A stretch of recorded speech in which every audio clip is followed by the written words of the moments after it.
Lesson 11. Subconsciousness, very often erroneously called the subconscious mind, is a condition that was created by the conscious self through the breaking up of the original mind ray. It is now that third part of your mental trinity which is, as the name indicates, below the conscious state. Its function is to accept whatever comes into it by way of the conscious self, and from it to manufacture the substance of most of your rational thought. In addition to this, it also acts as a vehicle in which you carry the record of all human thought and experience, from your first ancestor down to his latest representative, yourself. Most distinctive among the powers of the subconsciousness is its ability to receive and retain everything that comes to it through the conscious self. Anything that once enters the field of your conscious experience, whether from mind itself or by way of the physical senses, is deposited in this great catch basin of your mental nature. Nothing is ever rejected, nothing ever lost. All thoughts, all impressions, good and evil, ugly and beautiful, are accepted impartially and, after having been acted upon by the second of your subconscious qualities, are laid away as a part of the imperishable record to be handed on by you to your descendants. The second and most immediately important of the qualities of subconsciousness, at least so far as your present conscious existence is concerned, is its power to increase thought. This power is called imagination. Your subconscious self is not aware of that particular process of thinking, just as the ground is not aware of its activity in making seeds grow, but its abundant productive forces express themselves nonetheless. Yet these productive forces, while they can increase and propagate to a remarkable degree any mental matter sent down to them, are not able to create that matter themselves. Original thought is a much rarer and more precious commodity, the gift of inspiration. But subconscious thought is the less perfect product of something that has been admitted first by the humanly conscious self. This product is what ripens back into your perception as conscious rational thought. The seeds which your conscious self admits to this fertile soil of your subconscious nature are the thoughts and impressions that pass through it in the form of vibrations. You are aware of only a very few of these thought seeds because only those vibrations which proceed from your own mind activity and from your immediate surroundings are strong enough to enter your perception. Yet together with them is the vanishing flash and sparkle of an immeasurable stream from the whole world of vibrations, momently glowing across the field of your consciousness and plunging on into the dark night of forgetfulness which separates you from your subconscious state. Each will take root and flourish, and later will have its influence in your conscious life. But none will be traceable back to any remembrance of their entrance through your conscious self. Your subconsciousness, therefore, is a distinctly human creation, limited by the bounds of human experience, and possessing a double function with relation to you in particular and to mankind in general. Through your conscious state, it taps the entire world of present human thoughts and activities, as well as your own. And from what it receives in this way, it develops the mental matter which you harvest as rational thought. Then it perpetuates this mental growth in exact detail, like ancient forests which are sometimes found perpetuated in the rock strata of their period, and thus adds the pattern both of your own life and of the time in which you live to its preserved record of those countless ages of human existence from which you have emerged. The interrelation of these two functions of your subconscious self, further complicated by the reaction with your self-consciousness, makes that part of your mind nature one of the most bewildering, illogical, and difficult of all to understand. It is a seemingly hopeless tangle of good and bad, right and wrong, destructive and helpful, sprouting forth without any apparent reason and stubbornly opposed to any direct control. The fact that good does thus alternate with bad fosters the mistaken belief that subconsciousness is the font of all knowledge and is directly connected with cosmic consciousness. However, this is not the case. Cosmic consciousness is the pure source of all perfection, and all knowledge stored in it is perfect also. No evil or disharmonious thoughts can ever proceed from it, or from its direct manifestation, superconsciousness, because evil has its origin only in that lower part of your mental nature, the humanly conscious self. Therefore, whatever knowledge you receive from superconsciousness through inspiration is perfect knowledge and can be relied on absolutely. Subconsciousness, on the other hand, while it still possesses latent within it all the perfect qualities of the superconscious ray from which your conscious self cut it off, is also the receptacle into which self-consciousness has emptied all the human evil as well as all the human good of its experience. This superimposed mass of human mental matter, good and bad, all thrown together and silted down permanently on the floor of your subconscious state, is what comprises the subconsciousness you know, and not those perfect and infallible qualities beneath it of which you have had no experience. For this reason, your subconscious self, the imperfect product of human manufacture, has certain limitations and disadvantages. The most prominent of these is that subconsciousness does not possess the power of discrimination, as does the conscious state. It takes in, rears and preserves indiscriminately whatever falls on its surface, just as the ground takes in and rears good and bad seed alike. Therefore, wrong thought seeds which are admitted to that subconscious soil receive the same care and nourishment as the good ones. Like the tares among the wheat, they are given an equal growth with it, and they ripen to produce wrong thinking in you, just as right thought seeds produce right thinking.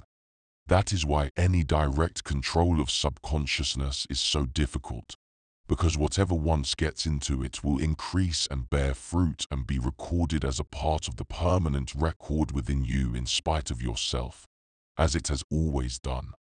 Yet from outside and above that range of activity you are still able to exercise a very effective control. Evil has its origin in the humanly conscious self, and that same humanly conscious self is also able to reject and destroy the very evil to which it is giving birth. The faculty which gives it this authority over its own wrong is the power of discrimination which it possesses. The conscious self is able to distinguish between right and wrong, good and bad, constructive and destructive, and to bar from the individual's subconsciousness what it perceives to be undesirable.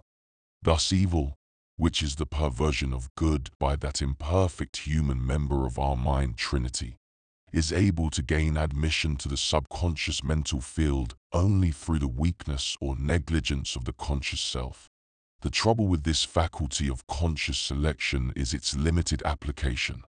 Through it you are able to determine in some measure the nature and direction of your own mortal career, because it enables you to determine the kind of thought seeds that shall be planted to grow out into your conscious rational thought. But all the wrong and destructive matter poured into your subconsciousness by the humanity of all preceding ages, preserved and perpetuated there as a part of your legacy from the past, is left untouched and still rebellious under the thin shell of positive thought which you lay down over it. Therefore, the very ground out of which your own rational thought must grow is really a gigantic graveyard of all that endless throng of predecessors from whose lost life thread your own is spun. The good and the bad, the right and the wrong, the statesman, adventurer, rogue, genius and thief, all sorts and conditions of men and women with all that went to make them what they were, sleep there in solemn tier upon tier, like mummies under the Egyptian sands. But theirs is an uneasy slumber, for unlike mummies, they refuse to stay decently dead. When the ghost of one of these departed ancestors walks in our own conscious life, we very often call it an instinct. If it is an unusually good instinct, we are prone to associate it with inspiration and call it genius. If it is a bad instinct, we are very apt to excuse ourselves on the ground that we are helpless victims of heredity. Neither is exactly true, For before any ghost in the whole interminable collection can rear its head, it must first be roused by our conscious self. The conscious self admits the seed whose roots prick that drowning spectre into action.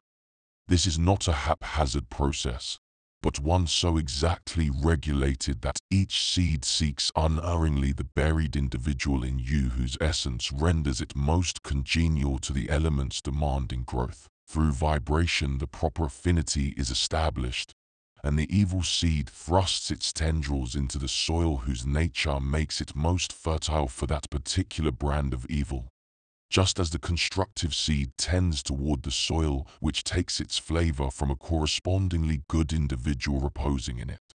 Thus all the world of human experience is lying in wait to have its influence in your rational life. And because you do not exercise discrimination, it secures opportunities to vent the latent wrong in it as well as the right. You never know which of those wraiths out of the past is going to bubble up in the sap of your mental vegetation and emerge once again into your conscious experience. So you regard your subconsciousness as an unruly, treacherous, rebellious servant, as indeed it is if you permit it to be. In proportion as you admit to it the elements of perversity and arrogance, you resign your authority over it. But the fault is exclusively your own.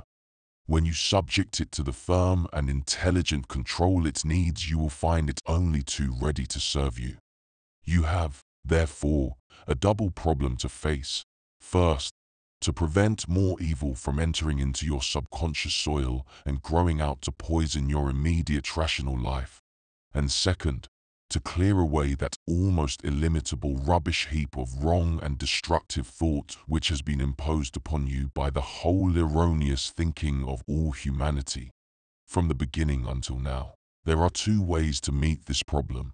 One limited and painfully inadequate so far as the main solution is concerned, but effective in its application to your present conscious existence, and the other of a scope and power that knows no bounds and admits no failure in any department of the subconscious field. The first of these methods, concerning chiefly the quick growth and exchange between subconsciousness and the conscious self, is the positive realization of constructive thought matter and the conscious selection of the mental seeds that shall go to make up the crop of your future rational thought. This realization and selection is exercised with the help of one of your human conscious faculties, the will, and is therefore as limited and fallible as that very human attribute is apt to be, yet used as it is best adapted to be used, for the barring out of negative thought vibrations and the larger admission of positive ones. It becomes actually the means whereby you can change the color of your whole present existence and really determine your own destiny in this life. The instruments which make this method possible are certain mental laws. On the mental plane, negation of anything means its destruction, while realization of a thing means its creation. Therefore, if you keep yourself mentally alert, through the use of your will, to stand guard at the door of your conscious self and destroy through negation all the negative thought matter which seeks entrance mingled with the good, you have started a weeding out process which will show results in the crop of positive thoughts to come. When you have cleared the ground, so to speak, in this way, your real constructive work is to think as many positive thoughts as you can. In the activity of mind, one positive thought is the equal of one negative thought, in the sense that the positive represents a unit of constructive power which can destroy a single unit of negative power. Therefore, for every positive thought which enters your subconscious field, one negative thought is eliminated entirely from it. And in the ratio that more positive than negative thoughts are admitted, your conscious harvest will be constructive or feeble.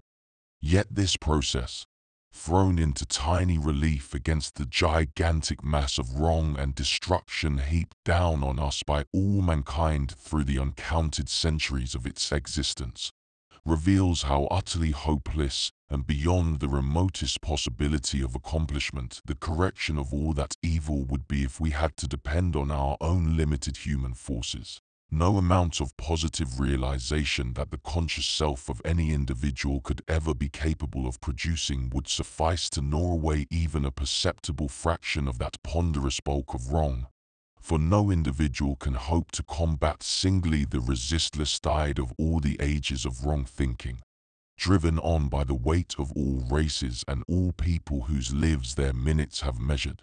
Therefore, if you can ever aspire to sift the treasure from that topless mountain of human experience, you need to wield a tool vastly more sure and powerful than any the faltering human mind can provide.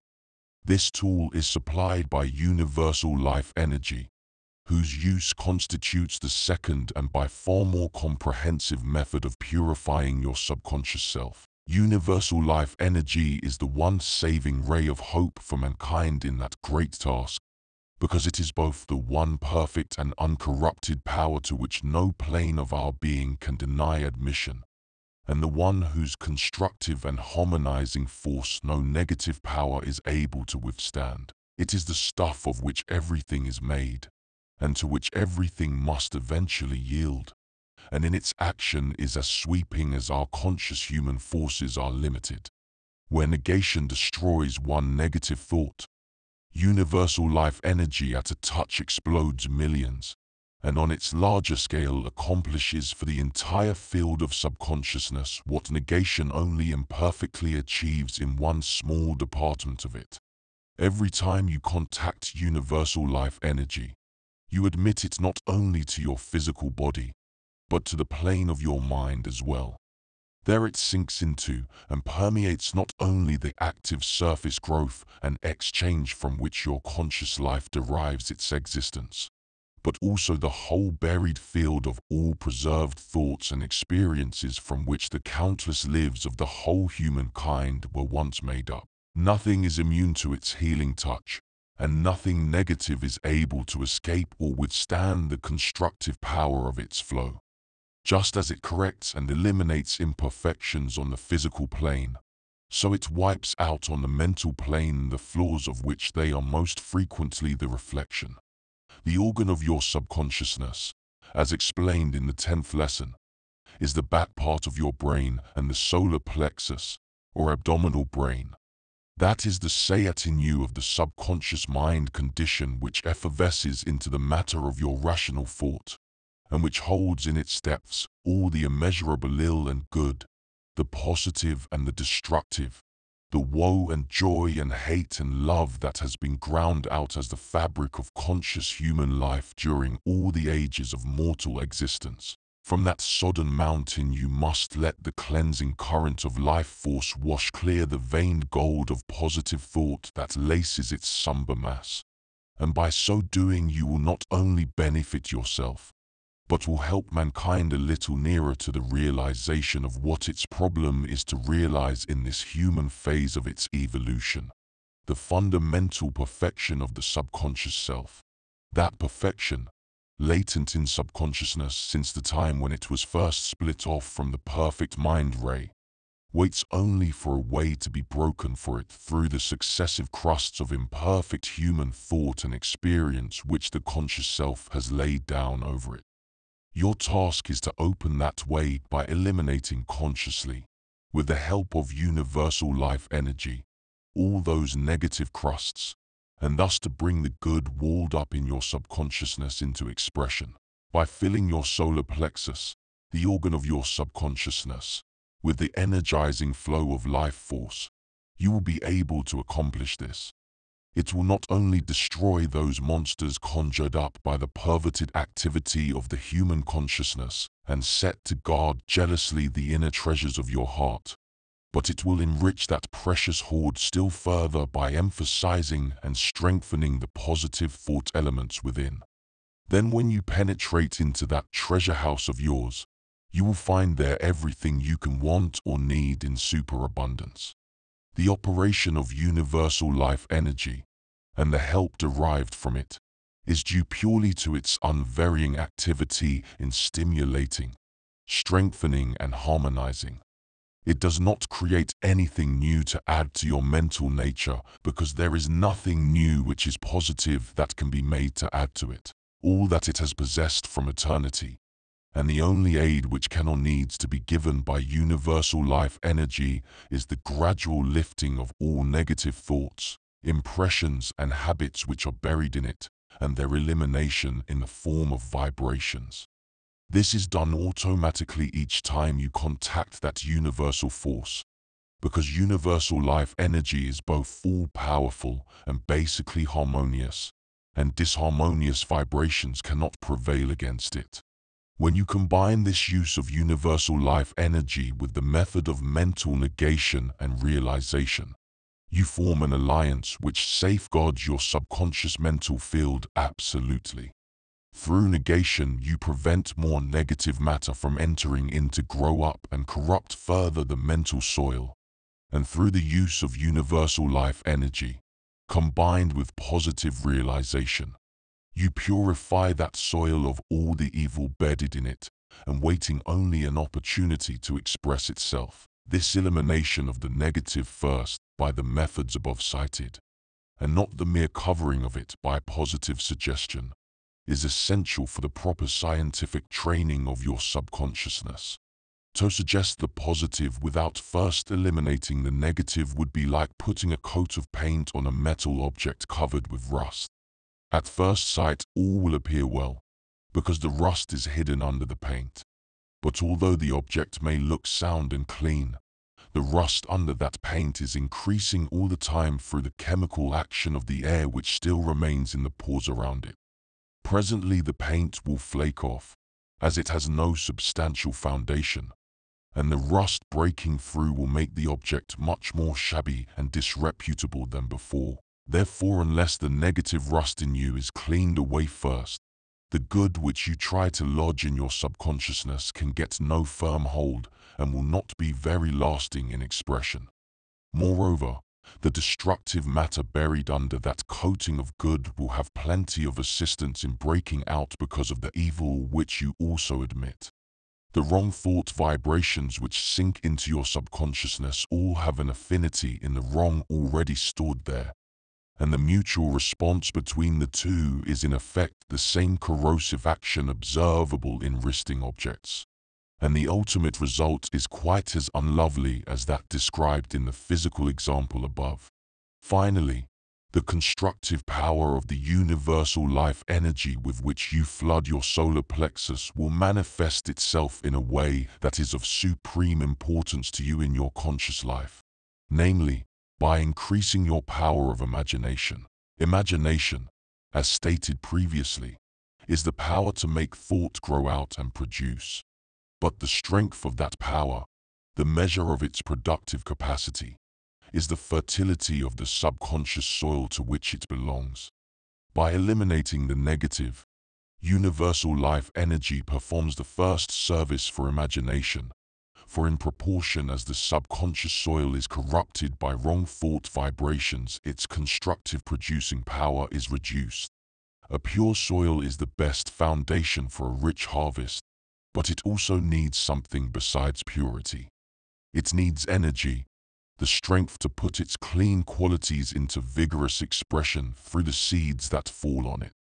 This also universal life energy supplies, because it is in itself the very force and strength that is needed. So when you contact universal life energy abundantly and let it fertilize that subconscious mental ground, you are doing yourself an invaluable service. For besides eliminating the negative, it is enriching that very quality in you on which hinges the scope of your activities and achievements on this physical plane. You attract to you and bring within the possibility of realization the thing you want through the power of your imagination. So the fertility of that imagination should be one of your dearest concerns from day to day. Exercises. In order to enrich and develop your most important subconscious quality, imagination, an exercise has been designed which is to be known as fertilization. This exercise being the outgrowth of these other basic exercises which have been given you, and depending on them for its successful performance, requires that you shall perform those exercises regularly, as always, before expecting to reap advantage from their product. Therefore repeat morning and evening the star exercise, relaxation, silence and contact, together with attention and concentration. Then proceed with fertilization as follows. As the object of your concentration exercise this week, take your own solar plexus, the seat of your subconsciousness. Then, after having made the contact with universal life energy, focus your thoughts on that solar plexus and picture it mentally as being fertile, strong, pure and harmonious. Know that all the perfect qualities and knowledge of your superconsciousness are there, latent, under all the human experiences and knowledge, all the information and impressions heaped over them. Try to reach them through the good part of that human thought matter, and not only create in your conscious self the concept of them as an actual possession, but be joyful at the realization of such treasures. That whole mental treatment, applied to your subconsciousness, will open it widely through the physical avenues of your body to the abundant inflow of universal life energy. Then do not worry about results, and above all do not close yourself up by fear, because the great law of the universe will take care that life energy does its work properly. In this way you will purify and strengthen the productive powers of that mental soil. Then in using universal life energy continually in all your activities, physical, mental and emotional, you will safeguard that specific work by warding off all the negative thoughts and impressions which are continually seeking a way in to destroy it. Questions and answers to Lesson 11. 1. What is subconsciousness? Subconsciousness is the third part of the mental trinity, which is below the conscious state. 2. How did it originate? It originated through the breaking up of the single mind ray by self-consciousness. 3. What two distinctive qualities does it possess? Two distinctive qualities which it possesses are: 1. The power to receive and retain permanently whatever comes to it by way of the conscious self. 2. Imagination, or the power to increase the thought matter that enters into it. 4. How does subconsciousness react with the conscious self?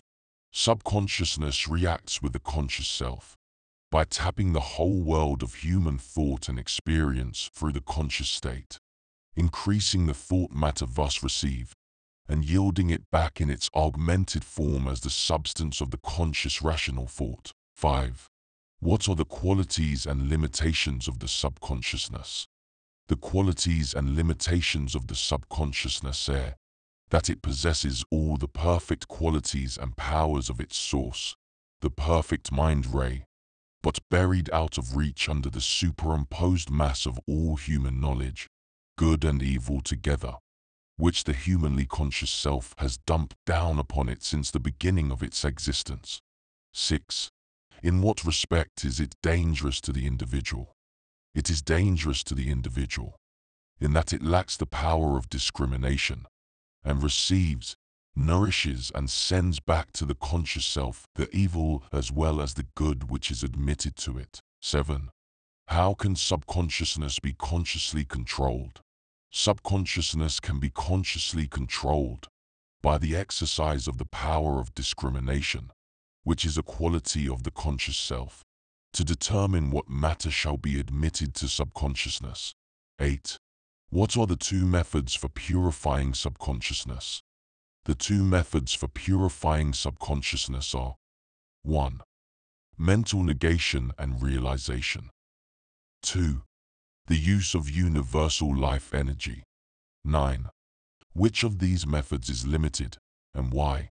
The limited method is mental negation and realization, because it depends upon purely mental forces, principally the human will, which are as fallible as the humanly conscious self, and can be applied only to the active process of exchange now going on between subconsciousness and self-consciousness. 10. How do negation and realization operate on the mental plane? The operation of negation and realization on the mental plane is: negation of a thing means its destruction, while realization of a thing means its creation. 11. Should any definite sequence be observed in the application of the two methods of purifying subconsciousness, and why? The sequence to be observed in the two methods of purifying the subconsciousness is, first, the use of universal life energy, combined with the negation of evil, in order to clear the way for positive realization to establish itself securely. Second, realization of positive thoughts. Unless the negative is cleared away first, it will break out and make the thin shell of good deposited over it very impermanent. 12. What is the method and the result of fertilization of the subconsciousness? Fertilization of the subconsciousness is the abundant use of universal life energy to destroy the evil bedded in the subconsciousness and to increase and strengthen the positive expression of the pure matter there, thus stimulating the power of imagination.